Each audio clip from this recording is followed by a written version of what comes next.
Le prix de l'huile n'a pas été revu à la baisse dans plusieurs commerces, bien que le ministre du Commerce l'ait demandé. Le constat de nos reporters dans une poignée de minutes. Bonsoir et bienvenue dans le journal. L'appel lancé par le ministère du Commerce en vue de la suspension du prix de l'huile n'a pas été entendu, en tout cas pas par tous les commerçants. Si les grossistes affirment respecter le prix, les revendeurs, eux, ne l'entendent pas de cette oreille.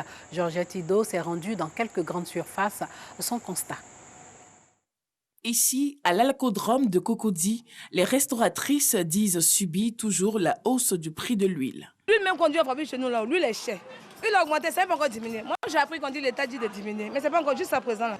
Les 25 litres, là, on payait à 18 000 ou bien combien là. Maintenant, c'est devenu 27 500 300. Plus le 20 litres, là, fait 18 500 francs. C'est trop. Entre nous, on fait des grillades ici. On travaille de l'huile même. Bon, ils n'ont pas encore écouté le ministre. Le ministre, c'est moi-même ici sur le terrain, ils n'ont pas encore écouté. On a besoin qu'on nous dise quelque chose. Parce que les sociétés qui fabriquent l'huile, là, ça y est en Côte d'Ivoire, on ne comprend pas et on subit seulement. On subit, la population subit, les vendeurs subissent, les restaurateurs subissent. On va faire comment, monsieur le ministre? Fanta consomme en moyenne 20 litres d'huile par jour. Depuis l'augmentation du prix de l'huile constatée à Abidjan, difficile pour elle de frire sa banane. Vous voyez la banane? Tellement que l'huile est chère, on ne peut pas griller. Nous sommes en période de banane. Donc il y a la banane, mais il n'y a pas d'huile. Comme elle, plusieurs commerçants dénoncent la flambée des prix de cette denrée de première nécessité, comme ici dans ce restaurant sénégalais situé à Cocody. 25 litres, actuellement on paye ça à 25 000. Avant, on paye ça à 16 500 même. Alors que le ministre il a demandé de diminuer, mais actuellement c'est toujours la même chose. Les prix n'ont pas baissé comme promis. Constat chez les grossistes à Adjamé. Ça fait 2 semaines en arrière, il était à 24 000, aujourd'hui nous sommes à 22 000. Les 25 litres, évidemment, vraiment l'État a fait ce qu'il pouvait faire. Par rapport à avant, les prix ont diminué.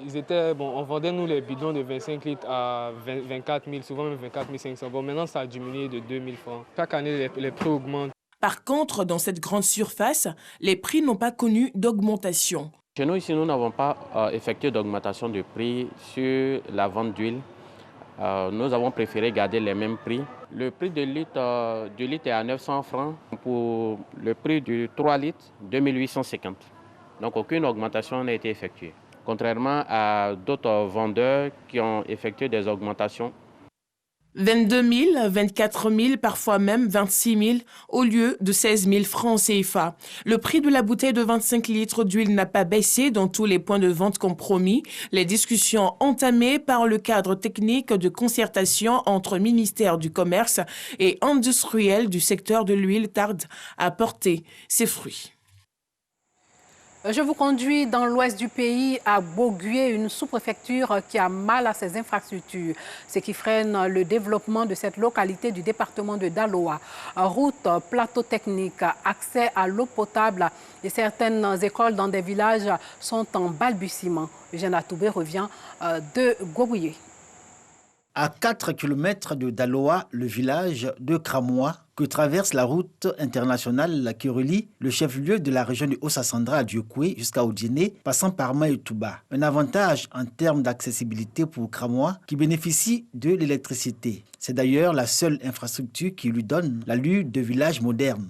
Tout le reste est manque. Parmi ces nombreux manques, il y a l'école. C'est sous ces 2 apatams que les enfants de Kramoa reçoivent le savoir. Ce sont 2 classes, CP1 et CP2, ouvertes à l'initiative du chef de village.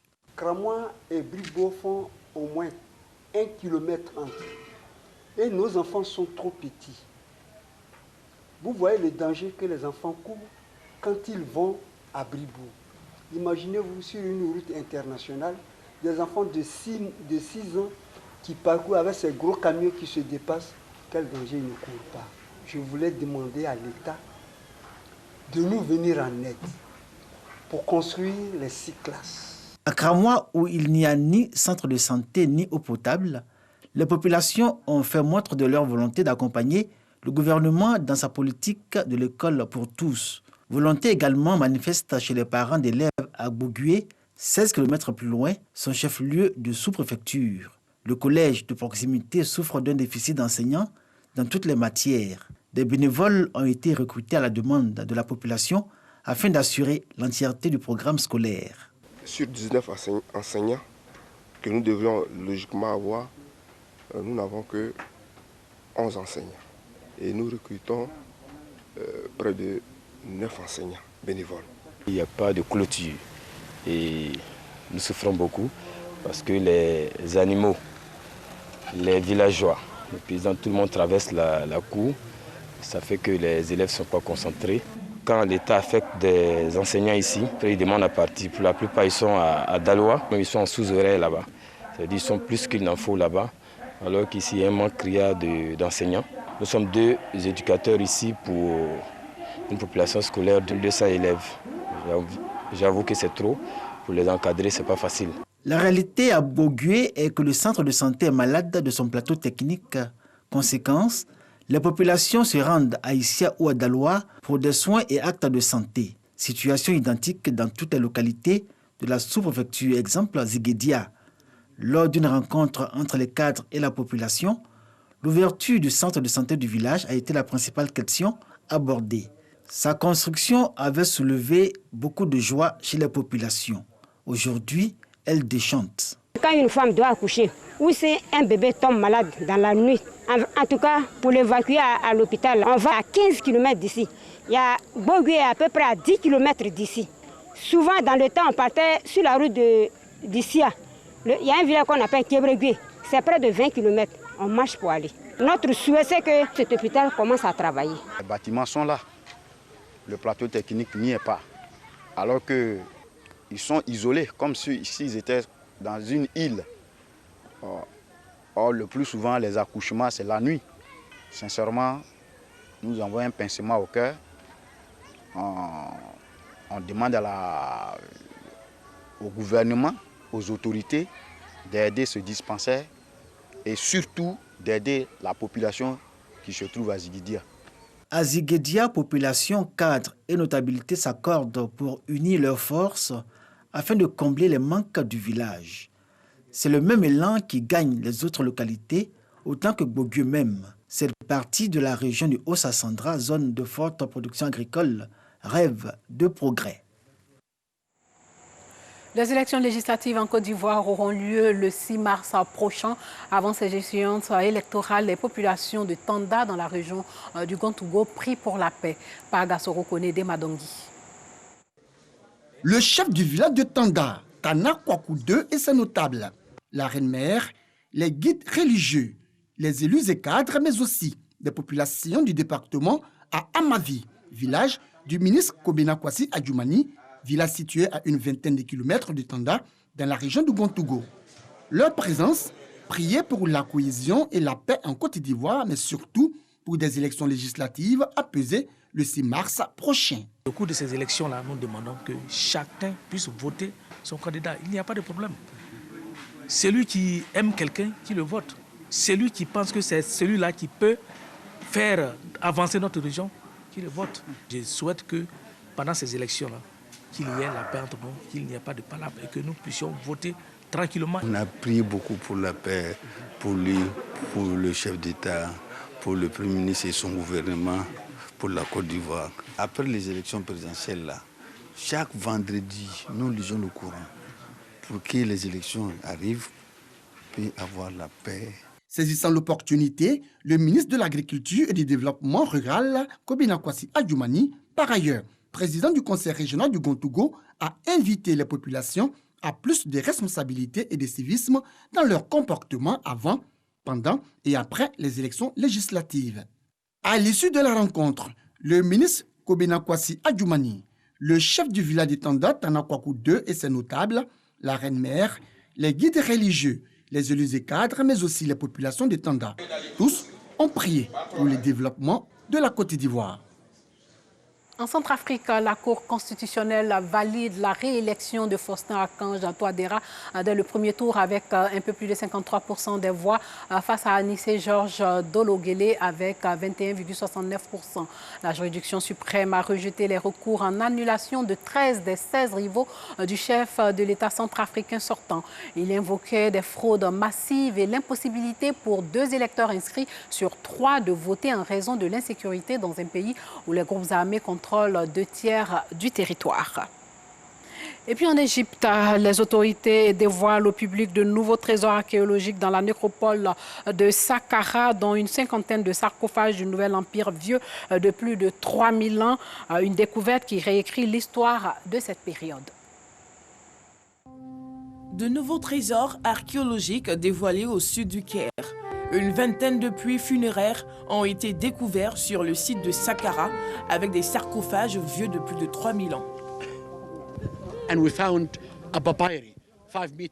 Nous avons trouvé un papyrus de 5 mètres de long à côté d'un des cercueils.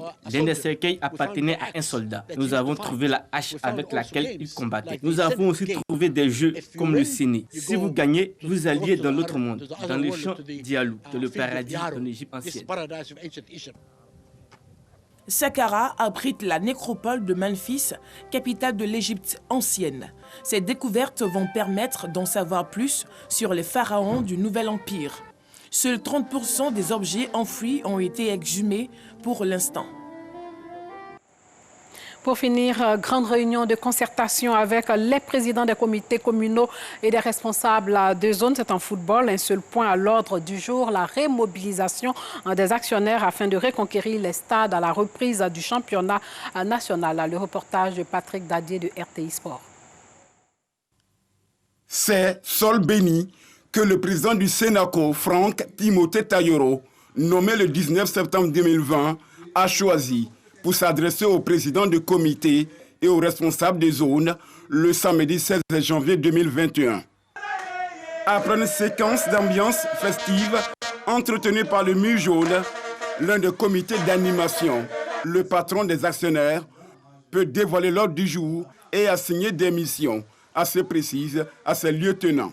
Le mot d'ordre, c'est la remobilisation, mais surtout les mettre devant leurs responsabilités, parce que vous savez, avec la nouvelle organisation, c'est une délégation de pouvoir qu'ils ont, les responsables des zones et des pôles numériques. Ils font le travail que devrait faire le président du Sénaco. C'est eux maintenant qui doivent être sur le terrain. Moi, en tant que président, avec mon bureau, je fais la coordination. Donc, c'est pour les mettre en mission pour la tâche qui leur revient de faire pour la mobilisation des actionnaires. Franck Timothée Tayoro peut être rassuré car sa vision est partagée par les participants. Il nous incite à d'abord mettre en place des comités et à faire une mobilisation de telle sorte que lors du championnat, on sente la présence des actionnaires. C'est tout à fait normal et nous pensons que cela doit se faire aussi selon les réalités de chaque ville, selon les réalités de chaque moment. Nous adhérons pleinement à cela. Pour un premier contact, déjà, c'est bon, c'est fraternel. On a créé le Mur Jaune pour supporter, pour mobiliser, pour faire chanter tout le monde au terrain, pour faire la joie seulement, pour ne pas insulter et pour ne faire qu'ambiancer pendant 1h30 minutes. Je pense que c'est ce que le club a besoin, c'est ce que les joueurs ont besoin. En convoquant cette réunion de concertation, le successeur de Messou Kablan rêve de voir des actionnaires remobilisés et remplir à nouveau les gradins des stades dès la reprise du championnat national. Fin de ce journal, merci de l'avoir suivi.